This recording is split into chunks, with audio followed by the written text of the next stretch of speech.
ये पैगाम है भारत के हर कंटेंट क्रिएटर के नाम। जय भीम बड़ा सीधा हंसी, जय भीम। तैयार हो जाइए to unleash yourself. Jai Bhim app available on the Play Store and Apple App store.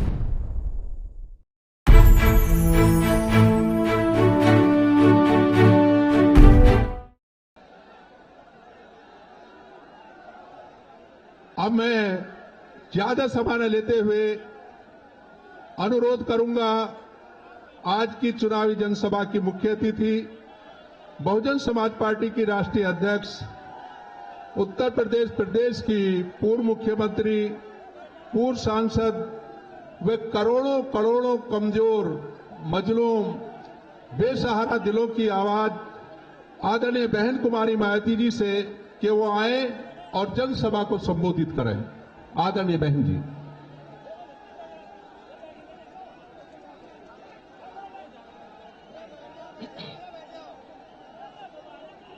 चुनावी जनसभा में इकट्ठा हुए बीएसपी के सभी छोटे बड़े पदाधिकारियों एवं कार्यकर्तागण, आज आप लोग उत्तर प्रदेश में विधानसभा के लिए हो रहे आम चुनाव में कोरोना नियमों का पालन करते हुए अपनी पार्टी के अलीगढ़ मंडल के उम्मीदवारों के समर्थन में मुझे सुनने के लिए यहाँ इकट्ठा हुए हैं, तो इसके लिए मैं आप सभी लोगों का हार्दिक दिल से आभार प्रकट करती हूँ। और अब मैं सबसे पहले अपनी पार्टी के संबंध में ये कहना चाहूंगी कि हमारी पार्टी ये चुनाव उत्तर प्रदेश की सभी विधानसभा की सीटों पर अकेले अपने बलबूते पर ही पूरी तैयारी व दमदारी के साथ लड़ रही है। इसके साथ ही यहाँ सन 2007 की तरह फिर से अपनी पार्टी की पूर्ण बहुमत की सरकार बनाने के लिए लड़ रही है, ताकि आपको वर्तमान में भाजपा के चल रहे जातिवादी, संकीर्ण, अहंकारी व तानाशाही वाले शासन से मुक्ति मिल सके। इसके साथ ही हमारी पार्टी ने पूर्व की तरह इस चुनाव में भी बीएसपी से जुड़ने की तादाद को ध्यान में रखकर फिर उसी अनुपात में ही यहाँ सर्व समाज के लोगों को टिकट भी दिए हैं। और अब इस चुनाव में आप लोगों को अपना वोट कांग्रेस, बीजेपी, सपा व अन्य विरोधी पार्टियों को न देकर केवल अपनी एकमात्र हितैषी पार्टी बहुजन समाज पार्टी को ही देना क्यों जरूरी है, इसे आप लोगों को समझना होगा। हालांकि इस संदर्भ में आप लोगों को ये मालूम है कि आजादी के बाद शुरू में काफी लंबे समय तक केंद्र व उत्तर प्रदेश सहित देश के अधिकांश राज्यों में भी कांग्रेस पार्टी की ही अकेले यहाँ सरकारें रही हैं, किंतु इनकी गलत नीतियों एवं गलत कार्य प्रणाली की वजह से ही अब ये पार्टी केंद्र के साथ साथ बहुत पहले ही यहाँ उत्तर प्रदेश की सत्ता से भी बाहर हो चुकी है। इसके साथ ही ये पार्टी जबरदस्त जातिवादी होने के कारण शुरू से ही हर मामले में खासकर यहाँ दलित, आदिवासी व अन्य पिछड़ा वर्ग विरोधी पार्टी भी रही है और अभी भी है, जिस कारण केंद्र में रही इस पार्टी की सरकार ने इन वर्गों के मसीहा व भारतीय संविधान के मूल निर्माता परम पूज्य बाबा साहब डॉक्टर भीमराव अम्बेडकर को भारत रत्न की उपाधि से भी सम्मानित नहीं किया था, जिसके लिए वो हर प्रकार से पात्र भी थे। इतना ही नहीं बल्कि इनकी मूवमेंट को आगे बढ़ाने के लिए अपनी पूरी जिंदगी समर्पित करने वाले मान्यवर श्री कांशीराम जी के देहांत होने पर भी केंद्र में उस समय इसी कांग्रेस पार्टी की रही सरकार ने उनके सम्मान में एक दिन के लिए भी राष्ट्रीय शोक घोषित नहीं किया था तथा न ही इस पार्टी की रही सरकार ने पिछले वर्ष की मंडल कमीशन की रिपोर्ट को भी लागू किया था, जिसे फिर बीएसपी ने अपने कड़े संघर्ष व अथक प्रयासों से लागू कराया था। बाबा साहब डॉक्टर भीमराव अम्बेडकर को भी भारत रत्न से उपाधि से सम्मानित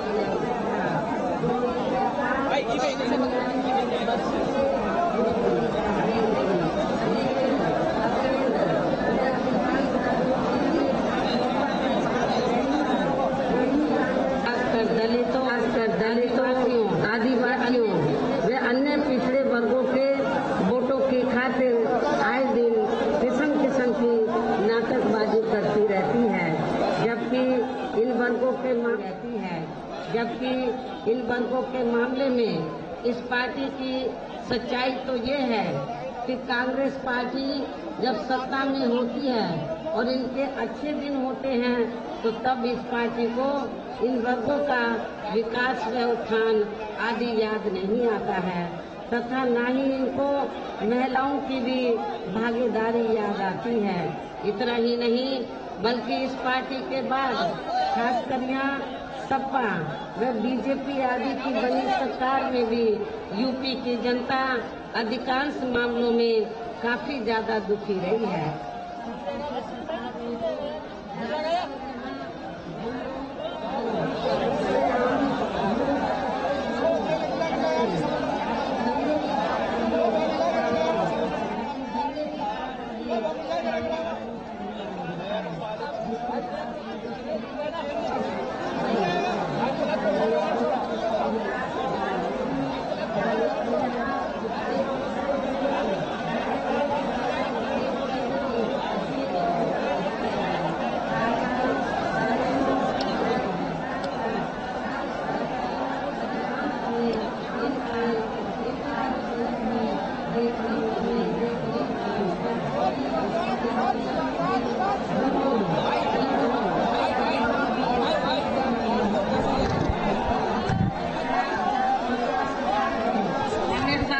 अनादर ही किया गया है, जिसके अनेकों उदाहरण हैं।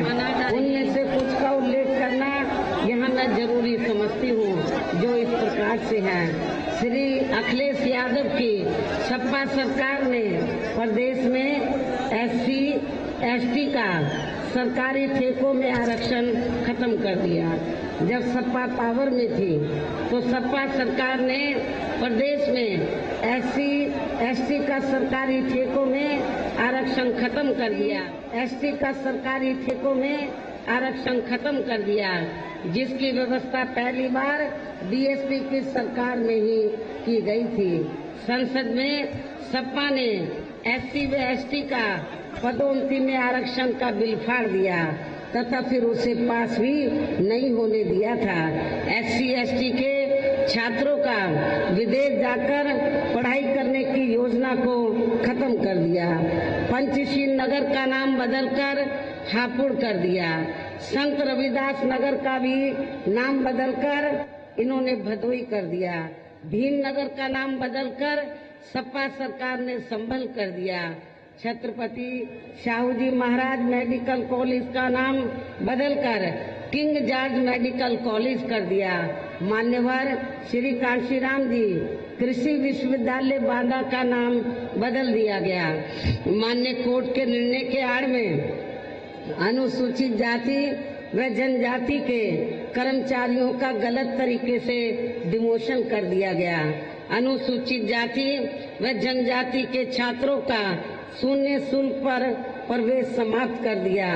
अनुसूचित जाति व जनजाति के छात्रों की शुल्क प्रतिपूर्ति पर 60% की बाध्यता लगाकर उनकी छात्रवृत्ति रोकने का काम किया गया।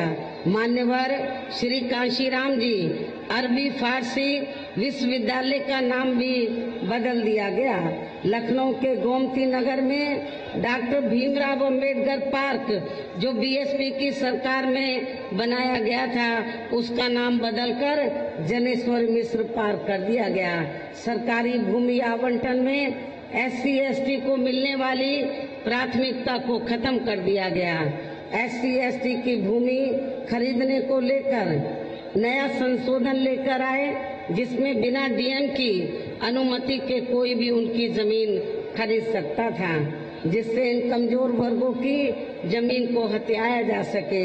इस प्रकार से सपा व श्री अखिलेश यादव का दलितों व अति पिछड़े वर्गों एवं इनके संतों, गुरुओं व महापुरुषों आदि के प्रति इनका ऐसा ये प्रेम है। क्या इनको आप दलित प्रेमी कहेंगे या अम्बेडकरवादी कहेंगे?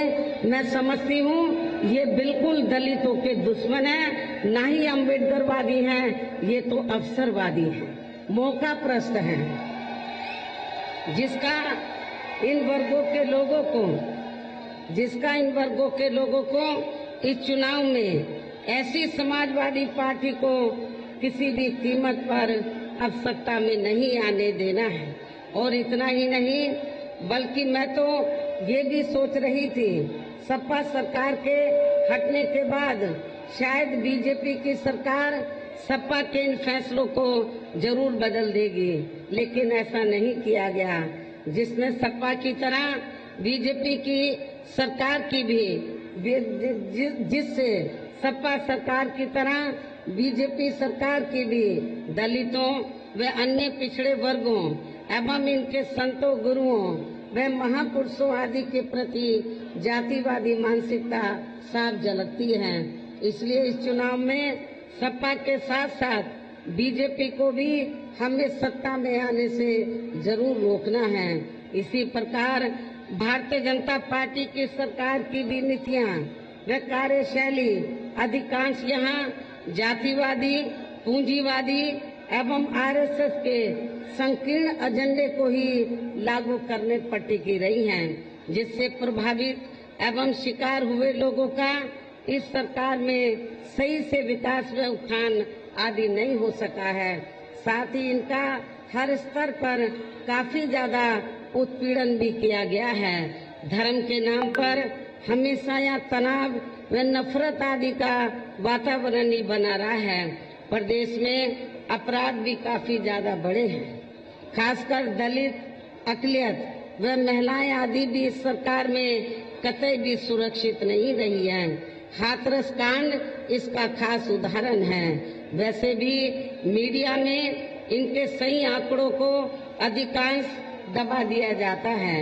इसके अलावा प्रदेश में गरीबों, मजदूरों, बेरोजगारों व अन्य मेहनतकश लोगों के साथ साथ दलितों, आदिवासियों, अन्य पिछड़े वर्गों, मुस्लिम एवं अन्य धार्मिक अल्पसंख्यक समाज के लोगों के हित व कल्याण के लिए वर्षों से जो भी यहाँ सरकारी योजनाएं चल रही थी, तो उनका भी इन्हें वर्तमान भाजपा सरकार में सही से पूरा लाभ नहीं मिला है।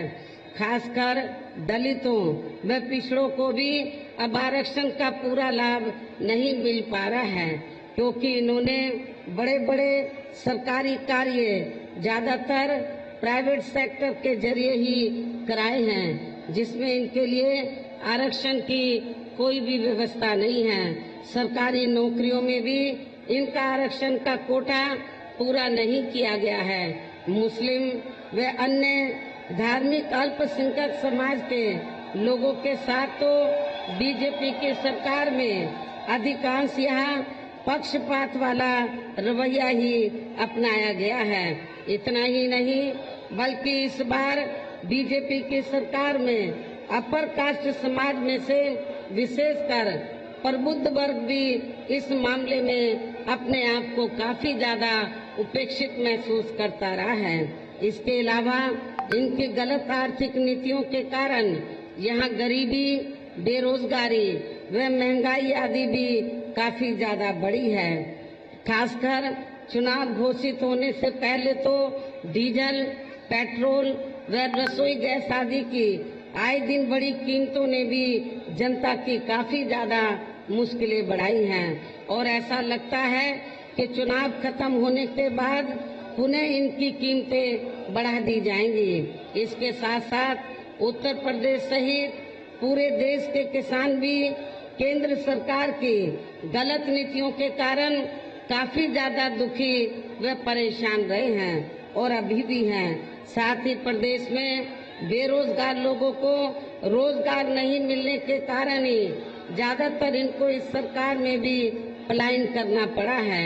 इस प्रकार से इन सभी विरोधी पार्टियों की रही सरकारों में शुरू से ही यहाँ यूपी की जनता काफी ज्यादा दुखी व परेशान रही है। विशेषकर कोरोना महामारी के दौरान तो इन सभी की हालत और भी ज्यादा खराब हो गई है। ऐसे में इन सभी विरोधी पार्टियों की रही सरकारों से निजात पाने के लिए अभी चुनाव में यहाँ प्रदेश की जनता को अपनी एकमात्र हितैषी पार्टी बहुजन समाज पार्टी की ही सरकार बनाना बहुत जरूरी है, जिसने अपने चारों रहे शासनकाल के दौरान बिना पक्षपात व भेदभाव आदि के यहाँ कमजोर एवं उपेक्षित वर्गों के लोगों के साथ साथ सर्व समाज में से गरीबों, मजदूरों, बेरोजगारों, किसानों, व्यापारियों, कर्मचारियों, वकीलों एवं अन्य मेहनतकश लोगों के साथ ही युवाओं, छात्रों, महिलाओं व बुजुर्गों आदि के भी विकास एवं उत्थान के लिए अनेकों ऐतिहासिक व महत्वपूर्ण कार्य किए हैं और इस बार सरकार बनने पर वो सभी कार्य फिर से शुरू किए जाएंगे। इसके अलावा बीएसपी की रही सरकार में दलित एवं अन्य पिछड़े वर्गों में जन्मे अपने महान संतों, गुरुओं व महापुरुषों आदि को भी विभिन्न रूपों में पूरा आदर सम्मान दिया गया है और आगे भी इनके सम्मान में कोई कमी नहीं छोड़ी जाएगी। प्रदेश में विशेषकर गरीबी व बेरोजगारी आदि को दूर करने के लिए इस बार भी जरूरी कदम उठाए जाएंगे। आप लोगों को मालूम है, चाहे सपा की सरकार रही हो या बीजेपी की, जो बेरोजगार लोग हैं, खासकर नव युवक लोग, उनको रोटी रोजी के साधन नहीं मिले। जब मेरी सरकार थी 4 बार, तो बेरोजगार लोगों को बड़े पैमाने पर रोटी रोजी के साधन मिले और मैं आप लोगों को विश्वास दिलाना चाहती हूँ, जब इस बार बीएसपी पावर में आ जाएगी तो जो बेरोजगार नवयुवक हैं उनको रोटी रोजी के साधन जरूर मिलेंगे। इसके साथ ही किसानों को भी किसी भी मामले में निराश नहीं होने दिया जाएगा। गन्ना, खासकर गन्ना किसानों का आपको मालूम है कि मेरी सरकार में जो बकाया पड़ा था वो पूरा किया और डबल गन्ने का दाम बढ़ाया और मैं फिर किसानों को विश्वास दिलाना चाहती हूँ, जब बीएसपी पावर में आएगी तो किसानों की उपज का उचित दाम दिलाया जाएगा और उनको खेती करने के लिए सस्ते साधन उपलब्ध कराए जाएंगे। इसके अलावा आपके अलीगढ़ मंडल की जो भी यहाँ स्थानीय समस्याएं होंगी तो उन्हें भी दूर करने का पूरा प्रयास किया जाएगा। इसके साथ साथ केंद्र व यूपी सरकार के भी विवादित नियमों व कानूनों को यहाँ लागू नहीं होने दिया जाएगा।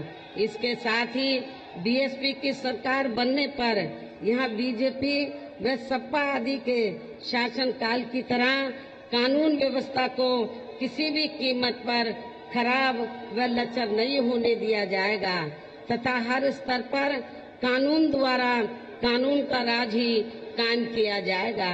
जाति व धर्म के आधार पर यह लोगों का किसी भी प्रकार से शोषण व उत्पीड़न आदि नहीं होने दिया जाएगा, जैसा कि वर्तमान भाजपा सरकार में हो रहा है। खासकर कानून व्यवस्था को बेहतरीन बनाने के लिए विशेष अभियान के तहत व दलगत राजनीति से ऊपर उठकर यहाँ गुंडों बदमाशों, माफियाओं व अन्य आपराधिक एवं अराजक तत्वों को भी जेल की सलाखों के अंदर भेजा जाएगा, जहां मेरी सरकार में इनकी जेल के बाहर नहीं बल्कि जेल के अंदर ही सही जगह होती है। इतना ही नहीं बल्कि वर्तमान भाजपा सरकार ने जाति, धर्म, राजनीतिक द्वेष की भावना के तहत जिन लोगों को खासकर धरना प्रदर्शन आदि के नाम पर जबरदस्ती गलत धाराओं में फंसा के उन पर अनेकों केस चलाए हुए हैं, तो उन मामलों की भी सही से जांच करा के उनके केस भी खत्म कर दिए जाएंगे। अर्थात वर्तमान भाजपा सरकार में प्रदेश की जेलें जो अधिकांश ऐसे लोगों से भर दी गई हैं, तो उन्हें खाली करा के केवल यहाँ आपराधिक तत्वों को ही रखा जाएगा। इसके अलावा प्रदेश में खासकर शिक्षा के क्षेत्र में व अन्य और विभागों के भी कर्मचारी जो आए दिन अपनी मांगों को लेकर धरना प्रदर्शन एवं हड़ताल आदि करते रहते हैं, तो उन सभी मामलों को निपटाने के लिए एक आयोग का गठन किया जाएगा और उनकी सही मांगों को मान लिया जाएगा। इसके साथ ही विभिन्न मौकों पर भी मैंने सर्वजन हिताय व सर्वजन सुखाय को लेकर जो भी कार्य करने के लिए कहा है, तो उन पर भी जरूर अमल किया जाएगा।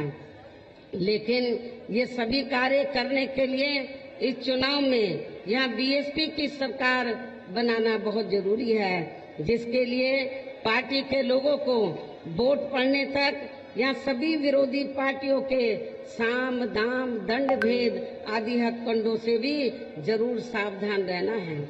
और इस मामले में विरोधी पार्टियां चुनाव होने से कुछ समय पहले व चुनाव के दौरान भी अपने अपने पक्ष में हवा बनाने के लिए खासकर मीडिया व ओपिनियन पोल एवं सर्वे आदि का जो बड़े पैमाने पर गलत इस्तेमाल करती हैं, तो उससे आप लोगों को बिल्कुल भी गुमराह नहीं होना है। जैसे सन 2007 के हुए विधानसभा चुनाव में उस समय मीडिया में जो बीएसपी को लेकर ओपिनियन पोल व सर्वे आदि दिखाए गए थे, तो वो गलत साबित हुए थे। और इस बार भी आप लोगों को ओपिनियन पोल और सर्वे को इस बार के चुनाव में भी आप लोगों को गलत साबित करना है, ऐसा मैं आप लोगों से दरखास्त करना चाहती हूँ। इसके साथ ही पूर्व की तरह इस चुनाव में भी विरोधी पार्टियों ने विभिन्न रूपों में जो अपने हवाई व प्रलोभन भरे चुनावी घोषणा पत्र आदि जारी किए हैं, जिन्हें सत्ता में आने के बाद ये पार्टियां अधिकांश अमल में नहीं लाती हैं, तो उनके बहकावे में भी आपको कतई नहीं आना है। जबकि इस मामले में बीएसपी किसी भी चुनाव में विरोधी पार्टियों की तरह अपना कोई भी चुनावी घोषणा पत्र आदि जारी नहीं करती है, क्योंकि बीएसपी कहने में बहुत कम बल्कि कार्य करके दिखाने में ही ज्यादा विश्वास रखती है। और ऐसा हमने यहाँ उत्तर प्रदेश में अपनी चारों रही सरकारों के दौरान करके भी दिखाया है।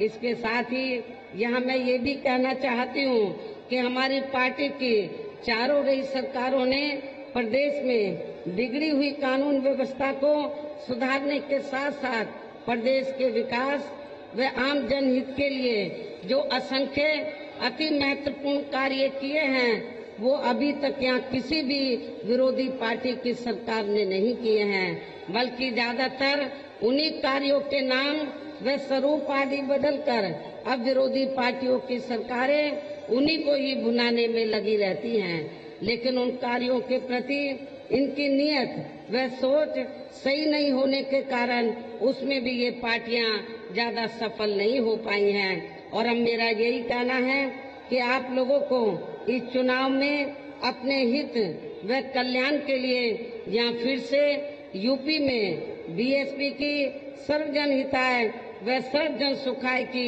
नीतियों पर आधारित सरकार बनाना बहुत जरूरी है।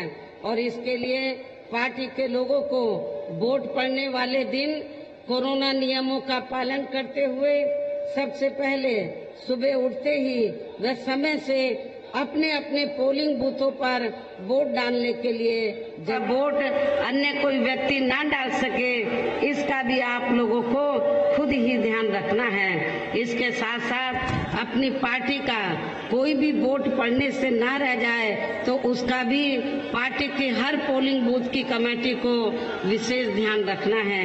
इन्हीं जरूरी बातों के साथ ही अब मेरी बीएसपी के लोगों से यही अपील है कि पार्टी ने यहाँ आपके अलीगढ़ मंडल में जिन भी विधानसभा की सीटों पर अपने उम्मीदवारों को चुनाव के मैदान में उतारा है, जो यहाँ आपके बीच में मौजूद भी हैं, तो उन्हें आप लोगों को वोट वाले दिन अपनी पार्टी के हाथी चुनाव चिन्ह के सामने वाले बटन को दबा के जरूर जिताना है। आपके प्रत्याशी यहाँ आपके सामने खड़े हैं, इन्हें जरूर जिताना है और फिर से आपको यहाँ सन 2007 की तरह ही बीएसपी की अपनी पूर्ण बहुमत की सरकार जरूर बनाना है। तभी फिर प्रदेश में अमन चैन कायम होने के साथ साथ यहाँ सभी धर्मों व वर्गों के लोगों का भी सही से विकास व उत्थान आदि हो सकता है। साथ ही यहाँ अन्याय, अपराध, भय व भ्रष्टाचार मुक्त एवं विकास युक्त वातावरण भी पैदा हो सकता है। और इतना ही नहीं, यहाँ अमन चैन का वातावरण पैदा हो सकता है। आप लोगों को मालूम है, अच्छी तरीके से मालूम है कि आपके अलीगढ़ मंडल में, खास तौर से अलीगढ़ में आए दिन में खासकर उनमें दहशत पैदा कर दी जाती है, लेकिन मेरी सरकार में ऐसा नहीं होगा। ना पूर्व की चारों की सरकारों में हुआ है, ना आगे भी ऐसा होगा।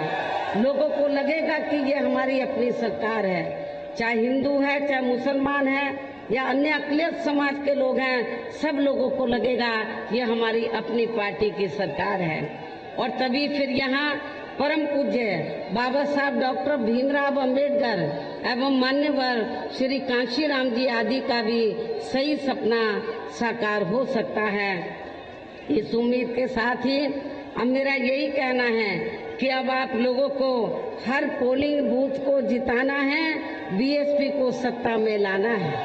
हर पोलिंग बूथ को जिताना है, बीएसपी को सत्ता में लाना है। वैसे आप लोगों के जोश को देखकर मुझे ऐसा लग रहा है कि आप लोग लंबे अरसे से इंतजार कर रहे थे कि बहन जी हमारे बीच में आए, हम बहन जी को देखें, उनके विचारों को सुने। आज मैं इधर आई हूँ, आप लोग ने जो मैंने जोश देखा है कि हमारी बहन जी आ गई है, हम बहन जी को देखेंगे, सुनेंगे, तो आप लोगों के जोश को देखकर मुझे ऐसा लग रहा है कि आप लोग बीएसपी के नेतृत्व में अपनी 5वीं बार सरकार जरूर बनाएंगे। अपनी बहन जी को 5वीं बार उत्तर प्रदेश का मुख्यमंत्री जरूर बनाएंगे। और मैं अलीगढ़ मंडल के लोगों को ये विश्वास दिलाना चाहती हूँ, जब 5वीं बार मेरे नेतृत्व में सरकार बन जाएगी तो किसी भी मामले में आपको निराश नहीं होने दिया जाएगा। आपकी जो वाजिब समस्याएं हैं उनका समाधान जरूर किया जाएगा, ये भी मैं आपको बताना चाहती हूँ। हमारे नौजवान भाई बड़ी तादाद में इधर आए हैं, उनकी बहुत उम्मीदें हैं बीएसपी की सरकार से। सपा ने आपको कुछ नहीं दिया, बीजेपी ने कुछ नहीं दिया, कांग्रेस ने कुछ नहीं दिया, आपको केवल बीएसपी की सरकार से उम्मीद है। 4 बार मेरी हुकूमत में बहुत कुछ आपको मिला, 5वीं बार भी 4 बार से कई गुना ज्यादा मिलेगा, बशर्ते आप लोग यूपी में अपनी पार्टी की पूर्ण बहुमत की सरकार बना लें। वैसे तो मैंने आप लोगों को कहा कि आपके जोश को देखकर मुझे ऐसा लग रहा है कि आप लोग इस बार बीएसपी की सन 2007 की तरह पूर्ण बहुमत की सरकार जरूर बनाएंगे और अपनी बहन जी को यूपी का मुख्यमंत्री 5वीं बार जरूर बनाएंगे। इस विश्वास के साथ ही अब मैं पुनः अपनी पार्टी के इन सभी प्रत्याशियों को जिताने की पुरजोर अपील करते हुए अपनी बात यही समाप्त करती हूँ। जय भीम, जय भारत।